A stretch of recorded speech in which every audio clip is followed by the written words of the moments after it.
Padre Pio saw this coming. Leo Tagle's role in the three final signs. The bells of Rome had not yet stopped echoing, when whispers began to ripple through the Vatican's marble halls. Pope Leo XIV, born Robert Prevost, the U.S.-born pontiff, stood before the world as an unexpected choice, a man elected in May 2025 in a conclave shrouded in mystery. Some called it destiny, others a compromise.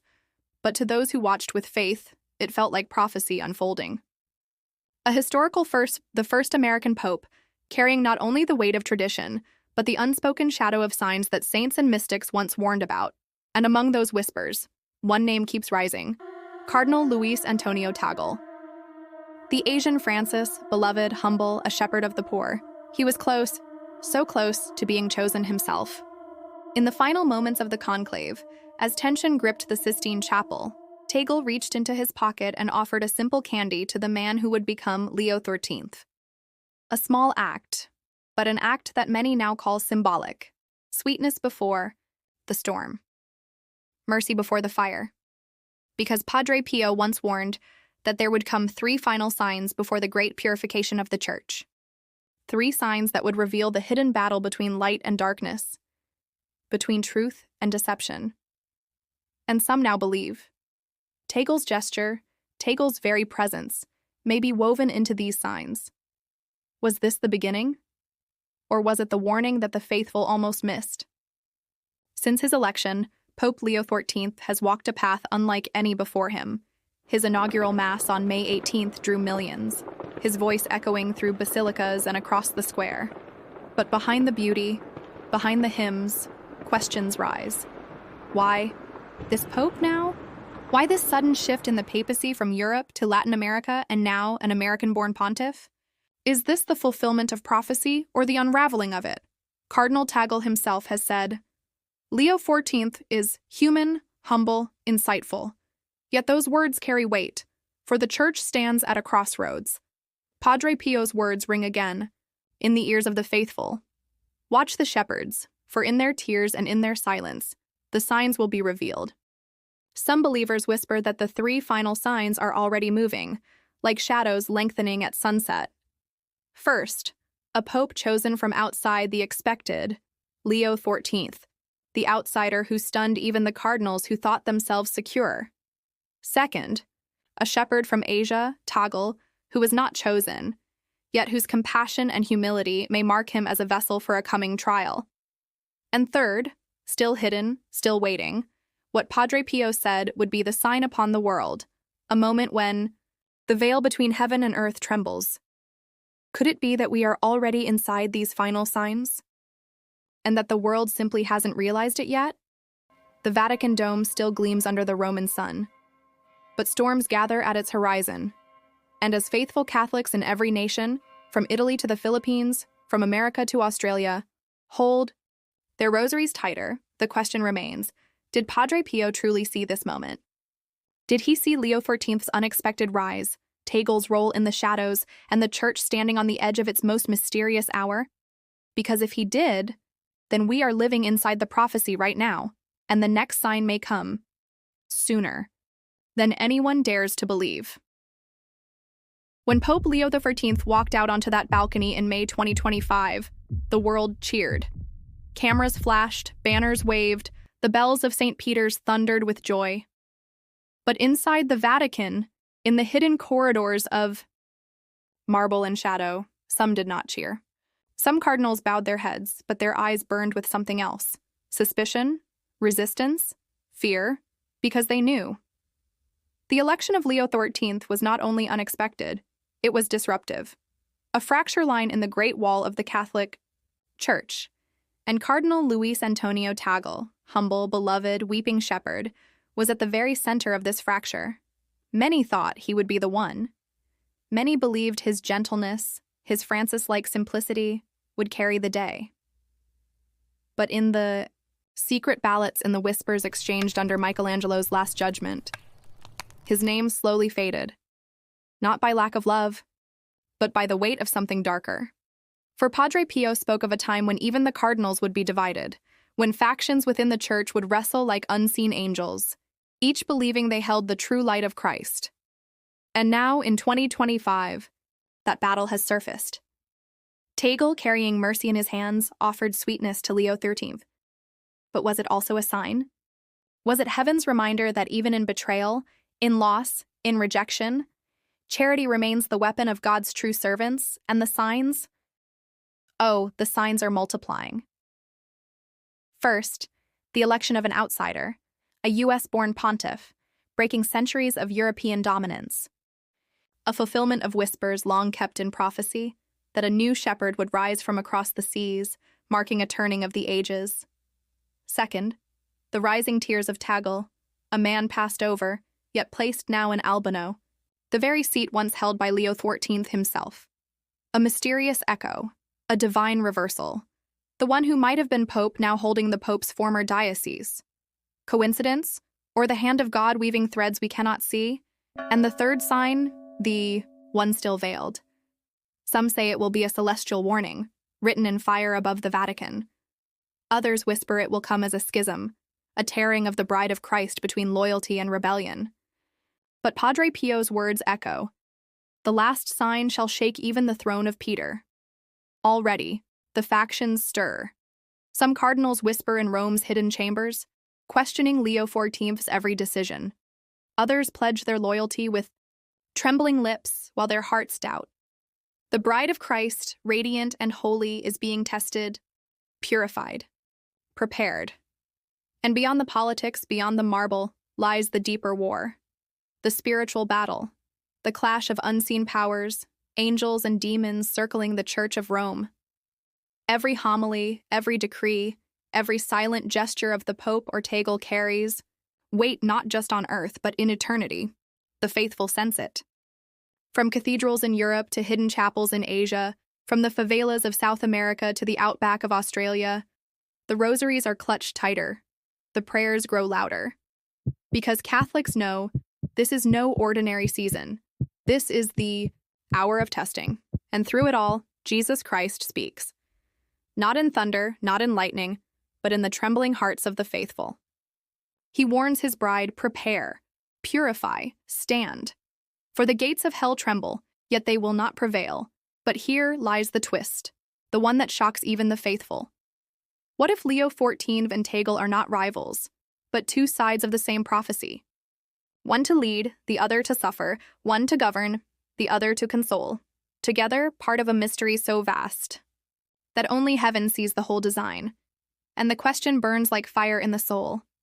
Are we watching the dawn of the Church's greatest triumph, or her most painful purification? Because Padre Pio said the signs would come. And now, before our eyes, they are here. The papacy itself, the throne of Peter, is shaking. Pope Leo XIV, the US-born pontiff, walks through St. Peter's Basilica with a calm face, but behind the marble doors, behind the red curtains of power, the factions have already drawn their lines. Some cardinals kneel with loyalty, others with calculation, and still others with silent rebellion. It is the same church, but within it, two spirits battle, one clothed in light, one cloaked in shadows.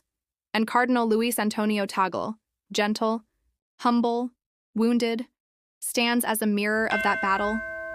The Papabile who was almost chosen, the Asian Francis admired by millions, yet set aside in those decisive moments. Why? Was it politics? Was it fear? Or was it heaven's hand guiding him into another role, a role written in Padre Pio's vision of the three final signs, because the bride of Christ, the Holy Catholic Church, is entering her purification? You can feel it. You can see it. You can almost touch it in the tension of the air. The papacy itself has become the battlefield. Decisions made in the apostolic palace echo like thunder across the world, but hidden councils, secret letters, whispered alliances, and veiled accusations carry the true weight of the storm. And it is here that Padre Pio's warnings strike, with terrifying clarity. He once said that the final hour for the Church would not come from outside, but from within. That the fiercest wound would not be inflicted by governments, kings, or armies, but by those wearing the mitre, those holding the crozier, those clothed in scarlet. The church torn from the inside, purified by fire. Already, signs multiply. At Leo XIV's inaugural Mass, the faithful wept with joy. But behind the joy, journalists whispered of cardinals in Rome who refused to applaud, who turned their eyes away. At a meeting in the Apostolic Palace, a heated exchange erupted, silenced quickly, but felt by all present. And then came the Vatican rumor that some had even spoken the unthinkable. The possibility of opposition forming within the Curia itself. Tagle, for his part, remained silent. But silence can speak louder than words. His new position as Cardinal Bishop of Albano, inherited directly from Leo XIII, feels like a divine irony, a circle drawn by heaven. The one who lost the papacy now sits in the Pope's old seat, as if destiny itself whispers, "You are not forgotten, your role is not yet complete." And here is where the suspense sharpens like a blade. Padre Pio's first sign, the election of a shepherd from across the seas, has happened. The second sign, the tears of a rejected shepherd, chosen not to lead but to suffer, has also unfolded. Which leaves only the third, the great and terrible sign, the one that will test the very bride of Christ. Will it be a schism, a tearing of the church in two? Or will it be a heavenly wonder, a sign in the skies above Rome? Some say it will be both, a division on earth and a warning from heaven. A flash of divine fire that no man, no cardinal, no pontiff will be able to ignore. But here lies the shocking twist. What if the true battle is not between Leo XIII and Tagle, but between the unseen spirits that surround them? One pope, one cardinal, two men of prayer, both caught in a war larger than themselves. One holds the throne of Peter, the other holds the heart of the poor.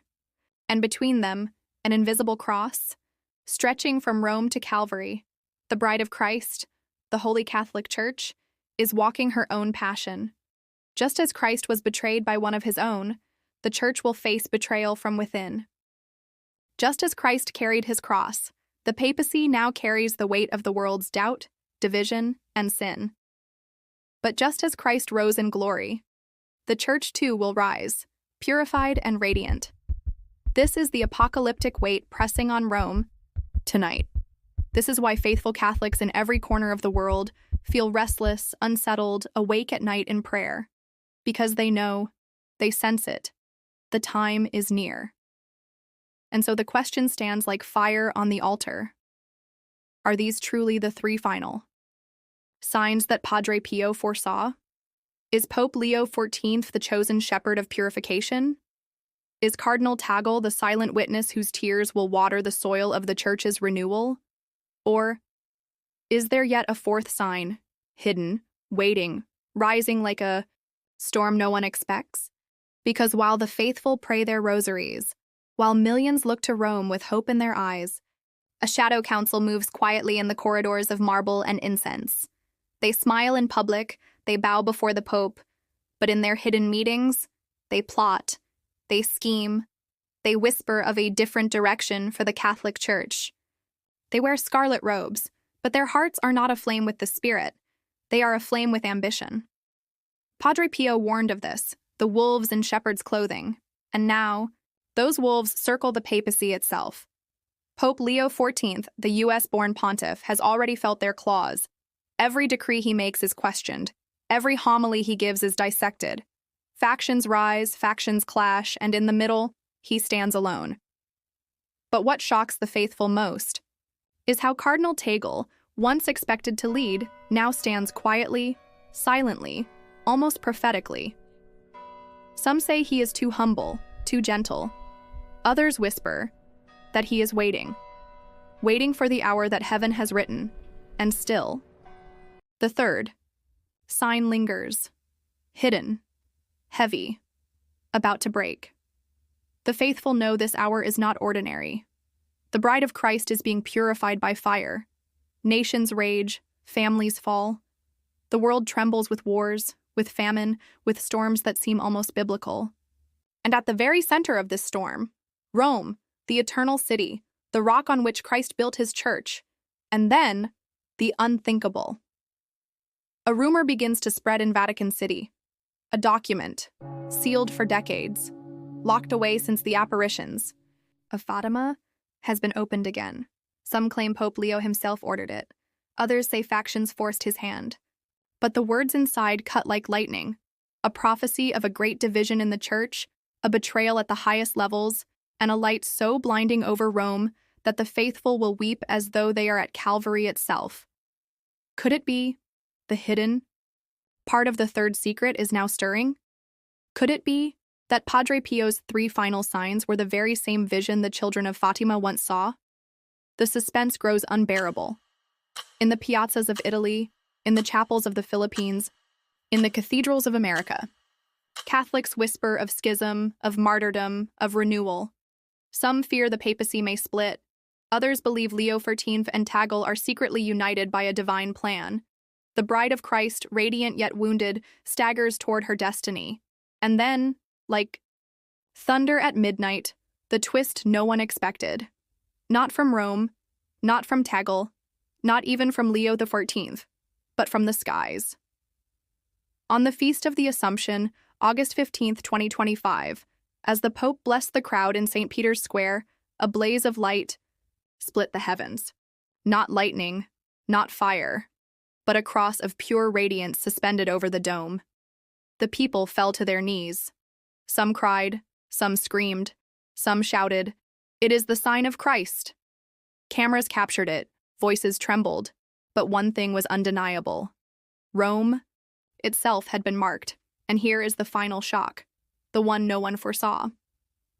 As the cross of light burned above the Vatican, Pope Leo XIV collapsed to his knees. And from the crowd, Cardinal Luis Antonio Tagle rushed forward, his eyes filled with tears.